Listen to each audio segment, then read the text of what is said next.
Hey everybody, it's Amanda again. This time, this presentation is going to be on good versus bad carbs.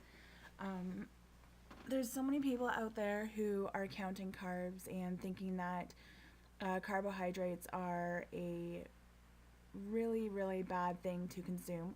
Well, I'm here to tell you that they're not. There are good and bad carbs, and I'm gonna go through that with you guys. So it shouldn't take too long. There's only 4 slides, so um, yeah, I guess we'll get going. So like I said, there are good and bad carbs.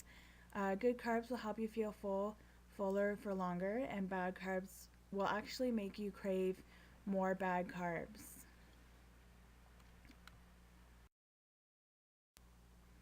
So the two kinds of carbs are called simple carbs and complex carbs.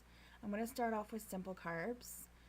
Simple carbs are actually the bad carbs, which include, as you can see in the picture, like donuts and like refined sugars and just, I guess, the bad food. Simple carbs are simple to digest, basic sugars with little real value for your body. The energy from the simple carbs are stored as glycogen in your body's cells. So if the energy is not used immediately, it will turn to fat. Fruits and vegetables are actually simple carbohydrates, but because of the fiber that are in the fruits and vegetables, um, it changes the way that the body processes their sugars, making them act like complex carbs, which is the good carbs. Simple carbs are high on the glycemic index. They're empty. When you consume them, you're consuming empty calories. They also have a high your blood sugar levels will heighten. So if you're diabetic, that's not good either. And because of that, you'll end up feeling tired.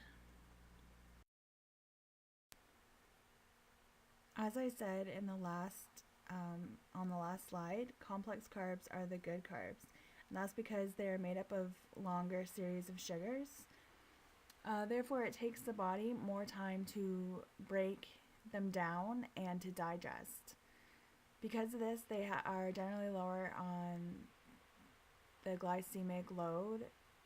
You will get lower amounts of sugars released more at a consistent and level rate, and therefore you're not going to get peaks and valleys throughout the day, meaning your energy and your sugar isn't going to all of a sudden skyrocket and then crash. If you've ever seen kids with eating chocolate bars, I know my kid, whenever if he eats a chocolate bar, he's just like doing circles around the room, running circles around the room, and then all of a sudden, it's like he hits into a brick wall and he's crashed. So it really keeps you going throughout the day. If the first ingredient is whole wheat flour or whole oat flour, it's likely going to be a complex carb. Complex carbs help you feel full with less calories, and it helps to naturally stimulate your metabolism. And we all know that when your metabolism is stimulated, that's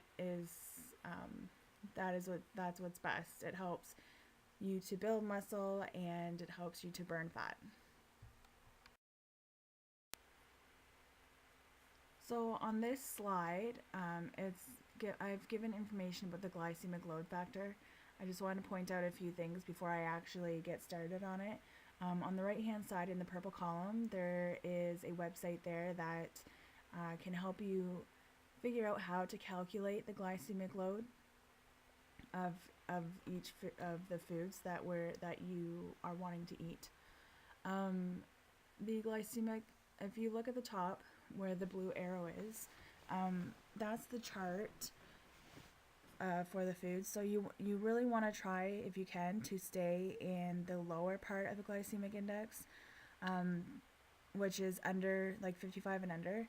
Then there's the medium glycemic index, like those foods are okay, but you still don't want to eat a lot of them, which is 55 to 69. And then there's the high glycemic index, which is greater than 70, sorry. So those are the foods that you want to absolutely just avoid. There's no point in eating them. They'll have very low nutrition in them, and tons of sugar. The glycemic index of a food basically tells you how quickly and how high your blood sugar will raise after eating the carbohydrate contained in that food as compared to eating pure sugar. Low glycemic index foods are healthier for your body, and you will tend to feel full longer after eating them. So, in these examples, it's comparing the two rices, two spaghettis, and cereal. So, between white and brown rice, as you can see, the brown rice is 55 and the white rice is 64. Therefore, being brown rice is definitely healthier for you. White rice and whole wheat rice. Whole wheat rice is lower, and the white is still on the low end of it, but whole wheat is definitely the way to go. Then there's regular corn flakes, and then 100% bran flake cereal, which is the whole grain. There's a huge difference there. The regular corn flakes is 81, and the whole bran, or the